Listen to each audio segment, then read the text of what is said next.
Olá, meu canal Dialect Nerd, aqui Bruno e hoje venho falar das minhas leituras mais recentes.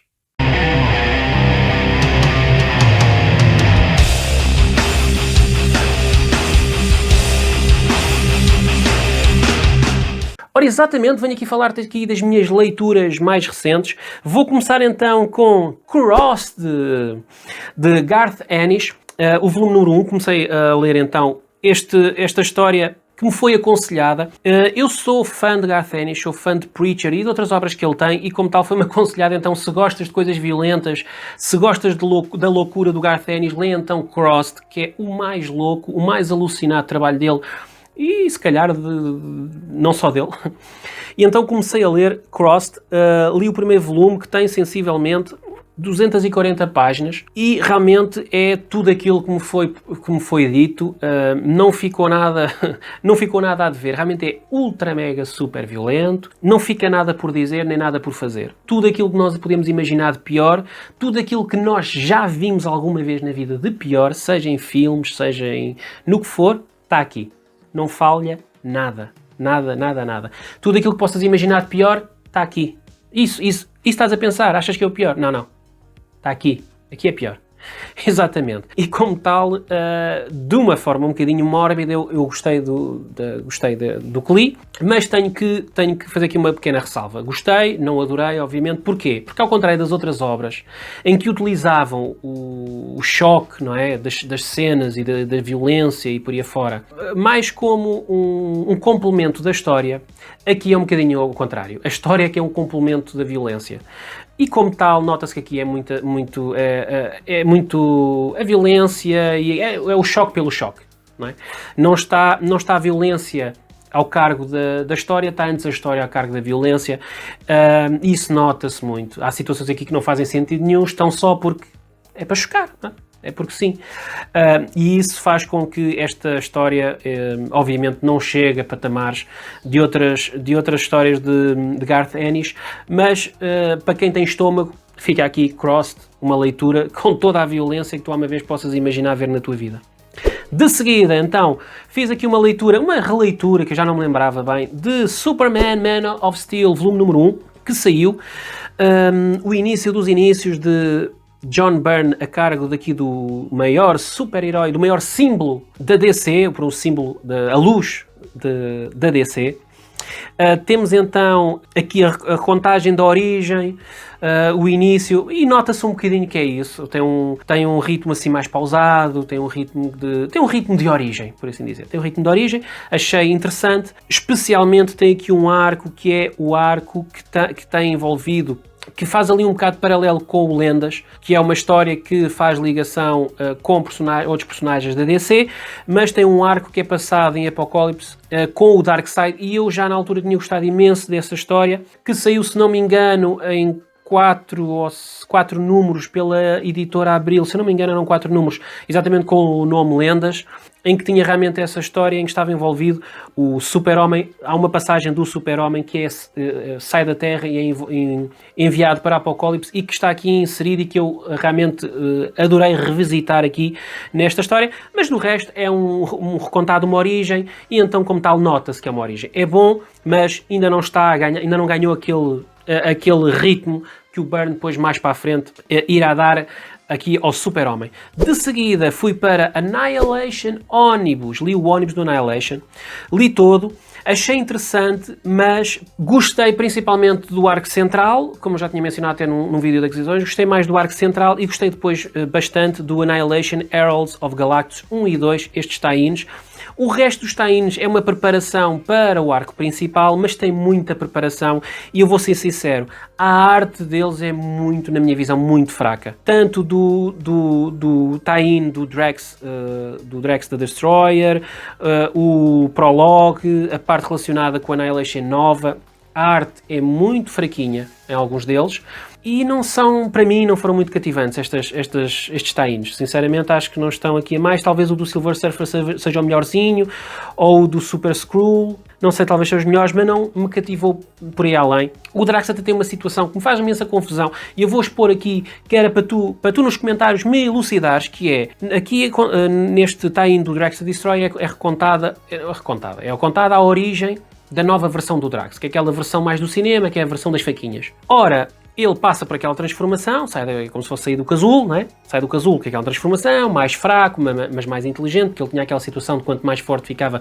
mais burro ficava. Passou essa situação, ficou mais vulnerável fisicamente, mas com a capacidade de ser mais inteligente, e tinha aquelas armas. Ora, aquelas armas, o que me deu a parecer é que aquelas faquinhas são umas facas totalmente normais. Na Terra, ele encontrou aquelas armas e passou a utilizá-las. Não há nenhuma menção que aquelas facas sejam de uma liga XPTO, que seja de um metal, tipo de um adamantium ou um vibrânio. Não faz nenhuma referência a isso que eu tenha percebido. Mas aquilo corta tudo.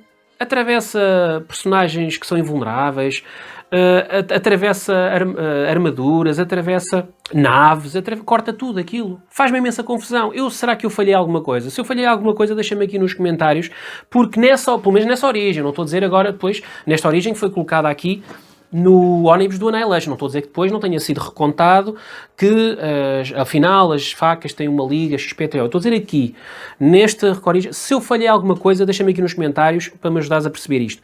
Pronto, e como tal, ok, o arco central sim, e aquele tie-in do Heralds of Galactus. O resto, para mim, acho dispensável. De seguida fui para Sunstone. Eu gostei tanto do traço do Stepan Sejic, o criador de Arlene, que eu tive que ler a sua obra, supostamente a obra mais conhecida dele, que é o Sunstone, que é uma história entre uma paixão entre duas mulheres, e é um género de um romance, por assim dizer, um género de um romance.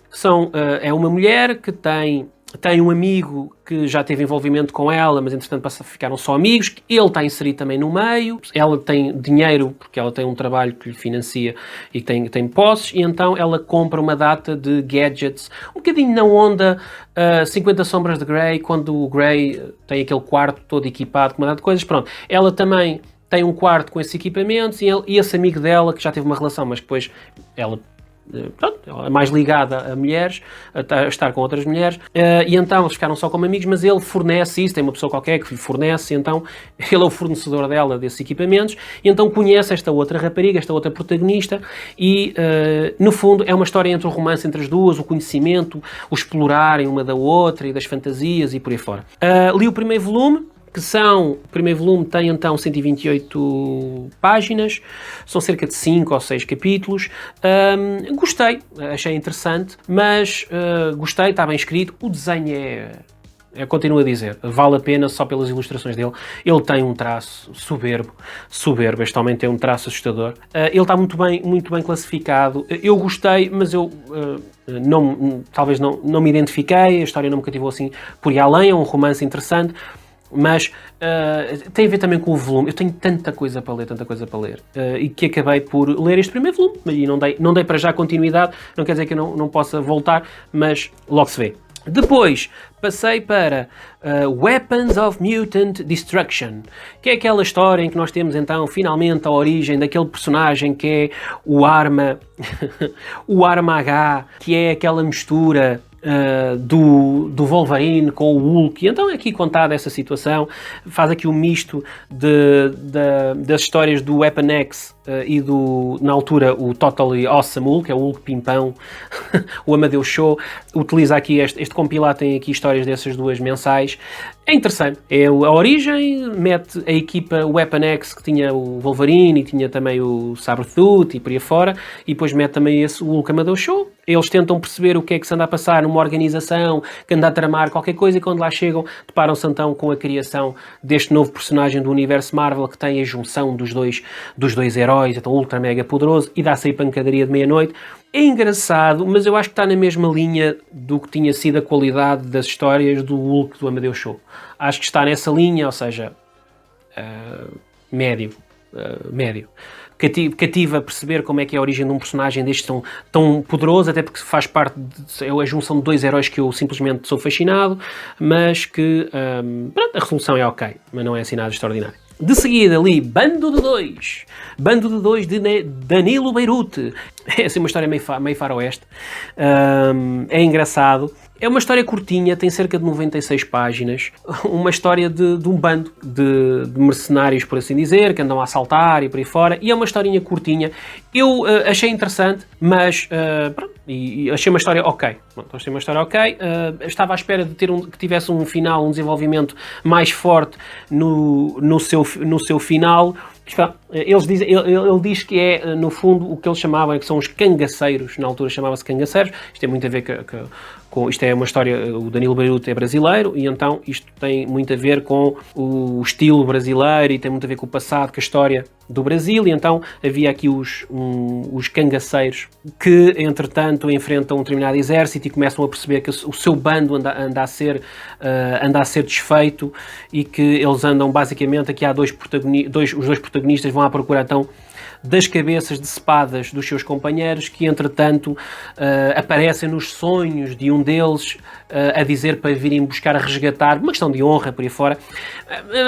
A história, a premissa parece interessante, o desenvolvimento também é interessante. O final, se calhar, para mim deixou um bocadinho a desejar. Estava à espera de um final um bocadinho diferente, mas é uma história interessante de seguir. E para terminar, eu acabei por ler os 4 números de Access, que é um crossover entre a DC e a Marvel. Li parte 1, parte 2, parte 3 e parte 4. A primeira parte dá-se então... É a história de um personagem que é o Access, que é o personagem tem um poder e o poder dele é fazer ligação entre o universo Marvel e DC. E então... personagens cruzam esse universo, tanto heróis como vilões. O primeiro número trata então de Super-Homem e Homem-Aranha, cruzam-se estes dois heróis, porque o vilão Venom passa para o universo da DC. E o Homem-Aranha vai atrás para tentar ajudar a resolver a situação. É engraçado. Nenhuma destas histórias é fabulosa, mas a graça é... A última, para mim, é a mais interessante. Mas a graça que tem é os personagens cruzarem-se, porque de resto há aqui umas incongruências para mim que fazem mal a alguma espécie. Por exemplo, o Venom aqui está super ultra mega poderoso, não é dá uma tareia, mas só o estar taco a taco com o Super-Homem é estranho, por assim dizer, é estranho.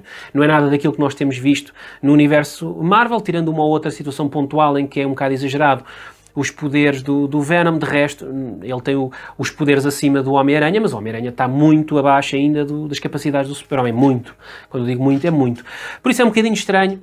Mas pronto, é uma história ok. O número 2, temos então aqui, o crossover já é entre a Jubilee e o Robin. Pronto, a Jubilee vai ter com o Access e convence-o a deixá-la voltar para o universo DC para reencontrar o Robin, porque isto, se não me engano, passa depois de outro encontro entre as duas, de uma história em que eles se encontram outra vez, DC e Marvel, e então ela ficou com uma paixoneta e então quer voltar a falar com ele, e aqui é uma questão entre os dois, aparece um vilão que eles tentam e conseguem combater, e é basicamente isso. É uma história ok, também engraçada, nada too much.